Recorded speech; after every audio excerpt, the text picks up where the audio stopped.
তোমরা ভাবছো এই ভিডিওটা তো আমাদের দেখা, আচ্ছা কোথায় দেখেছো তোমরা ভিডিওটা?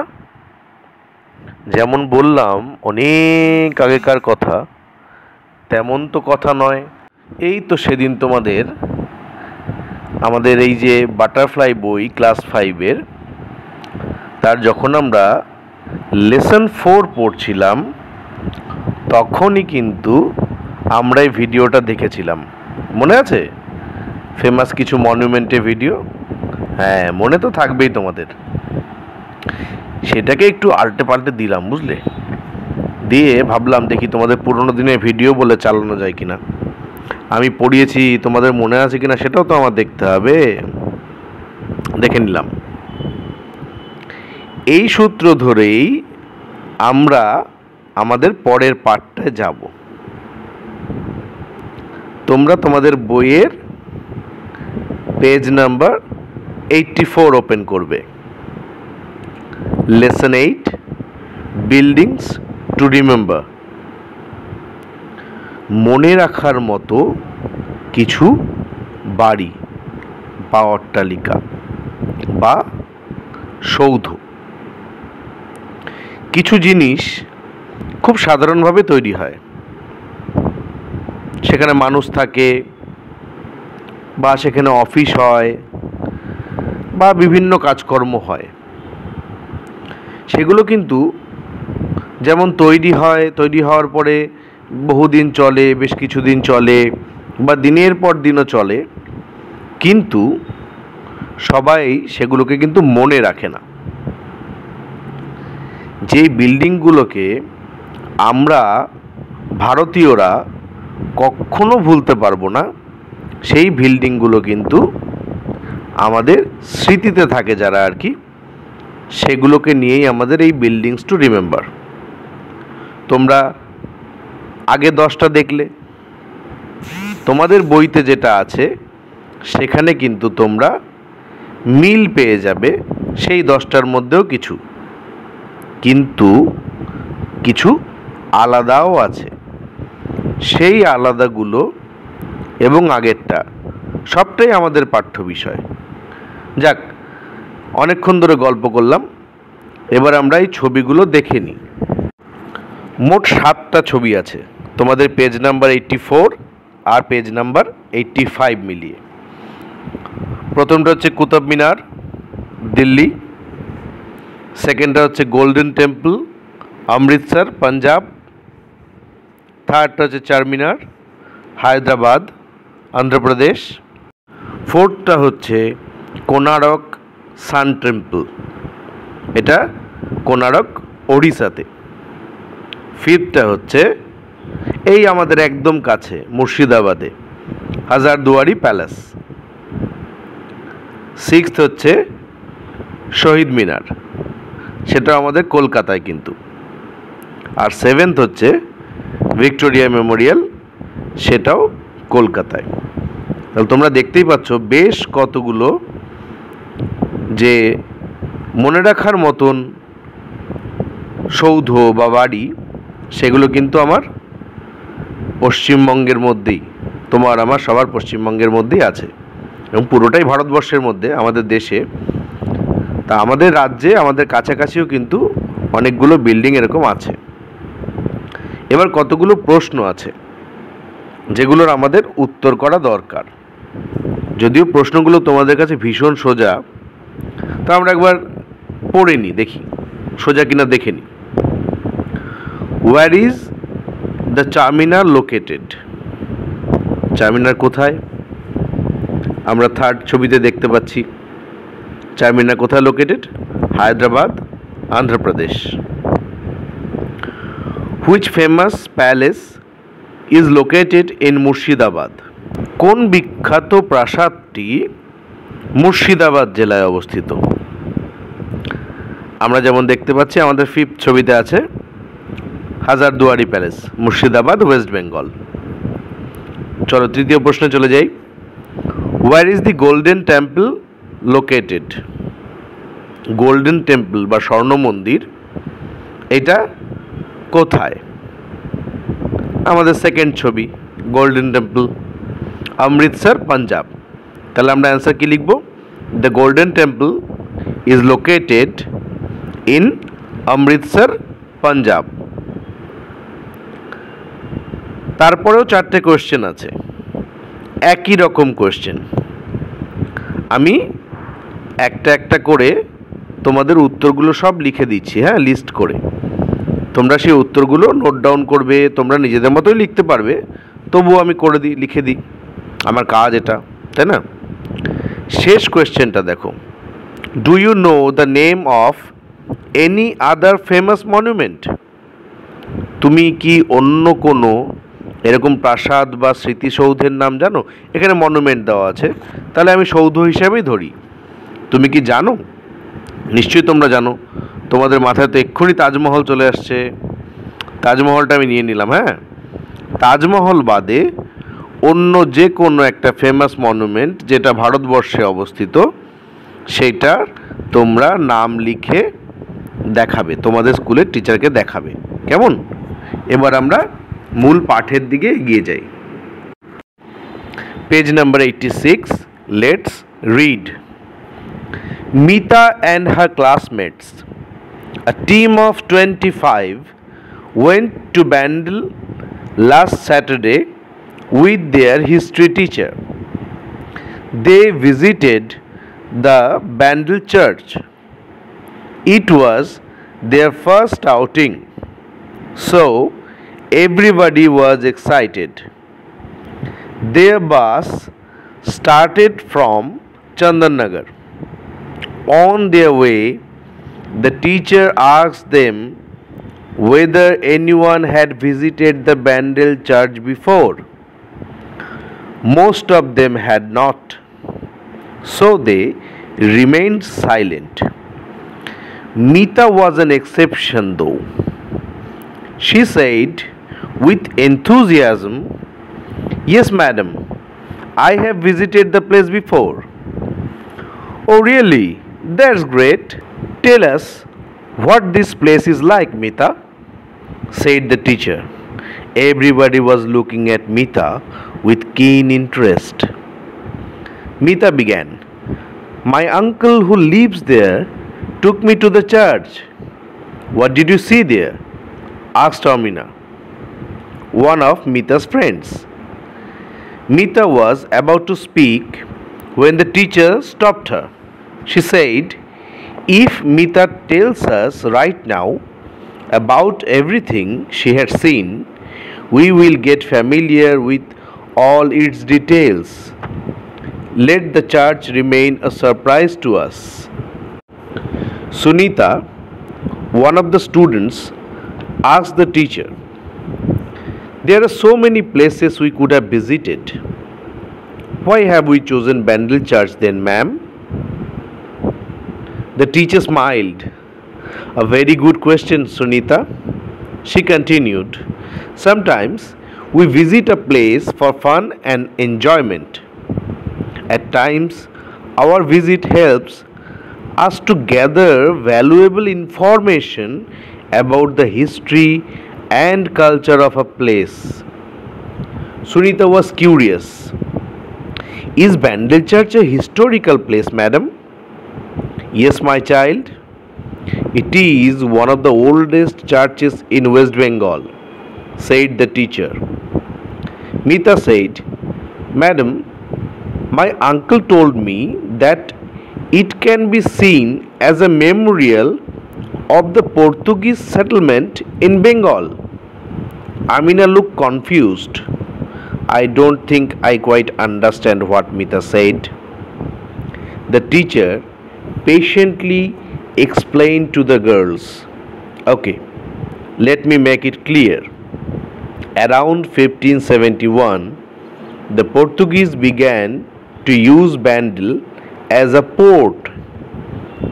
The Mughal Emperor Akbar gave them permission to build a town in Hooghly. In 1579, the Portuguese built a port on the banks of the Hooghly. They called over Augustinian monks from Goa to build a church at Bandel in 1599. তাহলে আমরা এই যে গল্পটা তার প্রথম পার্টটার রিডিংটা পড়লাম। তোমরা বাড়িতে কিন্তু এটা রিডিংটা পড়বে, বারবার রিডিং পড়লে তবেই কিন্তু ঠিকঠাক রিডিং পড়াটা হয়। এটা সবসময় কন্টিনিউ করবে। এবার এই যে আমরা পুরো লেসনটা পড়লাম, ইংরেজিতে রিডিং পড়লাম, আমরা একটু আমাদের মাতৃভাষায় বা বাংলায় বিষয়টা পুরোটা যদি একটু বুঝে নিই সংক্ষেপে, তাহলে কিন্তু আমাদের পুরো বিষয়টা বুঝতে সুবিধা হবে। চলো আমরা একটু দেখে নিই। মিতা আর তার বন্ধুরা 25 জন গত শনিবার তাদের যে ইতিহাসের শিক্ষিকা তার সাথে ব্যান্ডেল চার্চে যাচ্ছিল। এটা তাদের প্রথম কোথাও বেরোনো ছিল, সেজন্য সবাই ভীষণ খুশি। চন্দননগর থেকে বাস শুরু হওয়ার পরে ম্যাডাম হঠাৎ জিজ্ঞেস করলেন যে কেউ তোমরা আগে ব্যান্ডেল চার্চে গিয়েছো কি না? কিন্তু বেশিরভাগই কেউ যায়নি, চুপচাপ থাকলো। মিতা ছিল ব্যতিক্রম, এক্সেপশন। সে বলল বেশ মনে বেশ আনন্দ নিয়ে, উৎসাহের সাথে বলল যে হ্যাঁ ম্যাডাম, আমি তো গেছি ওখানে। ম্যাডাম প্রশংসা করলেন, বাহ দারুণ, বলো তাহলে জায়গাটা কেমন মিতা, বলো। সবাই তখন মিতার দিকে খুব উৎসাহ নিয়ে তাকিয়ে থাকলো, কৌতূহল নিয়ে কী বলবে। মিতা বলা শুরু করলো যে আমার কাকা থাকেন ওখানে, তিনি আমাকে চার্চে নিয়ে গেছিলেন। অনিমা তাড়াতাড়ি করে জিজ্ঞেস করে ফেললো, কি দেখলে তুমি ওখানে? যখনই বলতে যাবে তখনই টিচার তাদের স্টপ করালেন, বললেন যে এখন যদি আমরা বলেই দিই তাহলে আমাদের কাছে আর কিছু সারপ্রাইজ থাকবে না। সুনিতা আবার জিজ্ঞেস করে বসলো যে আমরা তো কত জায়গায় যেতে পারতাম, কেন ব্যান্ডেল চার্চেই যাচ্ছি? ম্যাডাম তার উত্তর দিলেন যে আমরা অনেক জায়গায় ঘুরতে যাই, আনন্দ করতে যাই, আর বেশ কিছু জায়গায় যাই যেখানে কিছু মূল্যবান তথ্য পাওয়া যায় ইতিহাসের। সুনিতা সত্যি খুব কৌতূহলী, আচ্ছা মানে ওখানে জানা যাবে সব কিছু, ইতিহাসের বিষয়ে অনেক কিছু জানা যাবে? ম্যাডাম আশ্বস্ত করলেন, হ্যাঁ জানা যাবে। মিতা তখন বলল যে ওর কাকা ওকে বলেছে যে পর্তুগিজরা গোয়া থেকে যখন এখানে চলে আসে সেই জায়গায় অ্যাকচুয়ালি ব্যান্ডেল, আসলে ব্যান্ডেল ওটা, এবং তারই একটা স্মৃতি হিসাবে ব্যান্ডেল চার্চটা তৈরি করা। কিন্তু অনিমা কিছুই বুঝতে পারলো না। তখন টিচার খুব ধৈর্য ধরে তাদেরকে বোঝালেন যে 1571 নাগাদ পর্তুগিজরা ব্যান্ডেলকে বন্দর শহর হিসেবে ব্যবহার করা শুরু করেছিলেন। মুঘল সম্রাট আকবর তাদের অনুমতি দিয়েছিলেন ওখানে শহর তৈরি করতে। 1579 সালে ওরা এই বন্দরটাকে বন্দর শহরে পরিণত করে এবং অগাস্টিনিয়ান মঙ্ক বা অগাস্টিনিয়ান সাধুদের, সন্ন্যাসীদের দিয়ে এই ব্যান্ডেল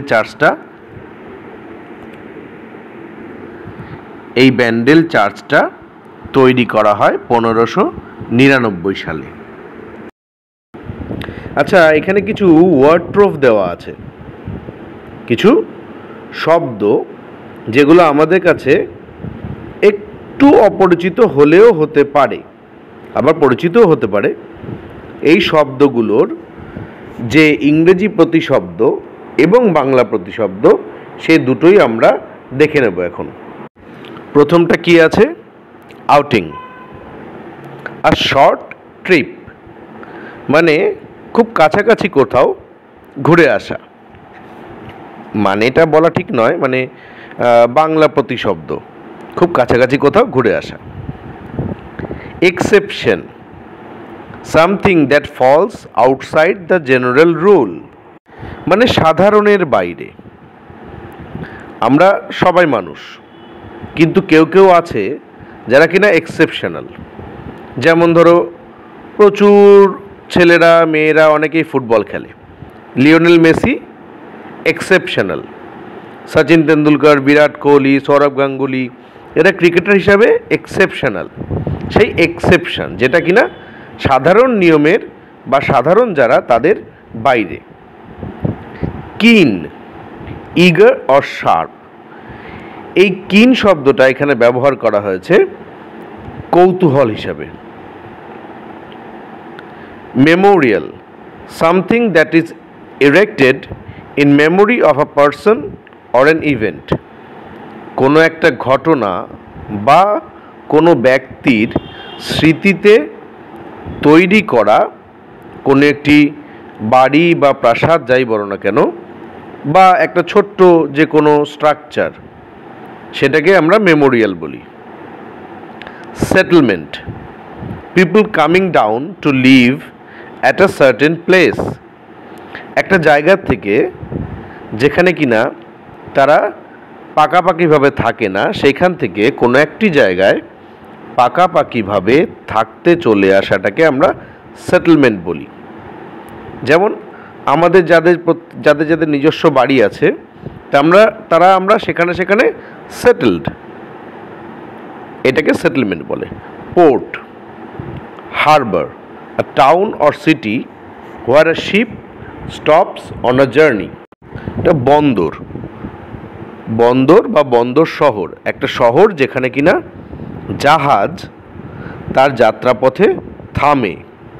তাহলে ভাবো ওই সময়ে গঙ্গার জলের গভীরতা কতটা ছিল বা হুগলি নদীর গভীরতা কতটা ছিল যে এই ব্যান্ডেল অবধি জাহাজ চলে আসতো।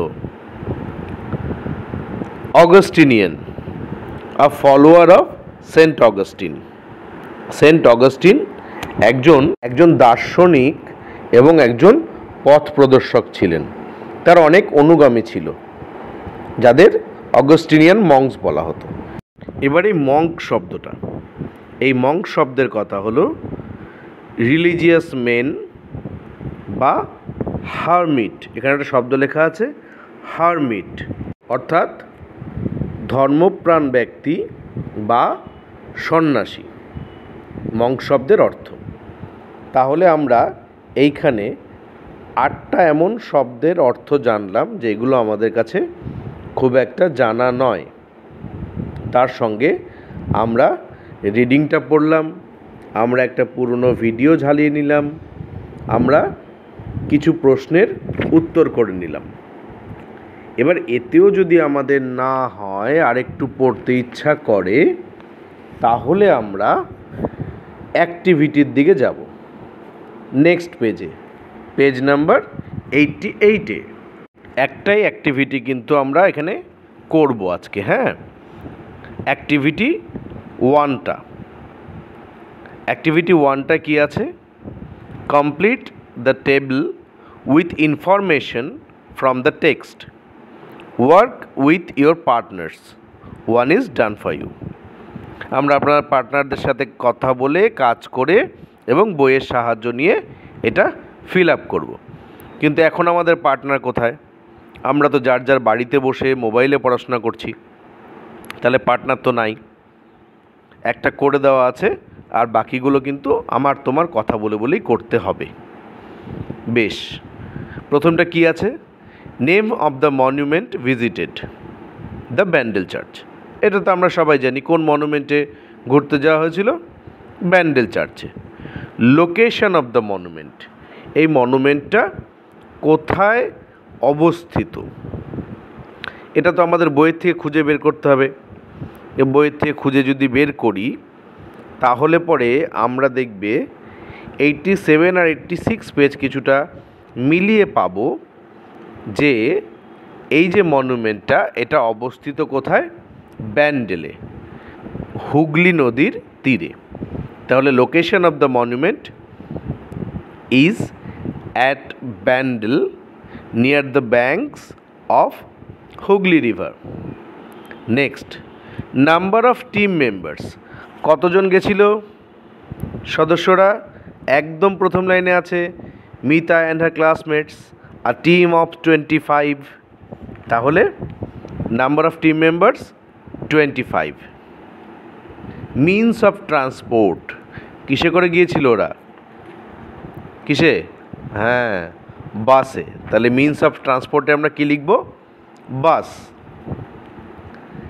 দি মুঘল এম্পেরার মেনশনড হেয়ার, এখানে কোন মুঘল সম্রাটের নাম লেখা আছে? কে দিয়েছিল পর্তুগিজদের ওইখানে বন্দর তৈরির পারমিশন? হ্যাঁ, ঠিক ঠিক, তোমরা তো পারবে আমি জানি, সম্রাট আকবর। তাহলে আমরা কী লিখবো এখানে? The Mughal empire mentioned here, empire Akbar. The year the church was built, কত সালে এই চার্চটা তৈরি হয়েছিল? 1579 সালে, বলো। 1579, তাই না? না না না না, ঠিক ঠিক, আমিই ভুল, তোমরাই ঠিক ধরেছ। করতে করতে ওটা প্রায় 20 বছর লেগেছিল, তাই না?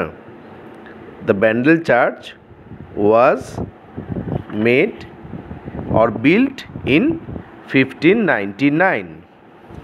বেশ, তা আমরা ছকটা দেখলাম, কাজটাও করে ফেললাম। এবার আমরা সেই একদম প্রথমে যে প্রশ্নের উত্তরগুলো লিখে দেব বলেছিলাম, সেইগুলো এখানে আমি লিখে তোমাদের দিচ্ছি, তোমরা খাতায় নোট করে নাও। পরের দিন আমরা অ্যাক্টিভিটি 2 থেকে কন্টিনিউ করে বাকি লেসনের পড়া চালিয়ে যাব। আজকে এই অবধি থাক। তোমরা আমি কথা বলতে বলতেই উত্তরগুলো লিখে নাও এখান থেকে। আমরা নেক্সট ডে আবার দেখা করব। আজকে আসি, টাটা।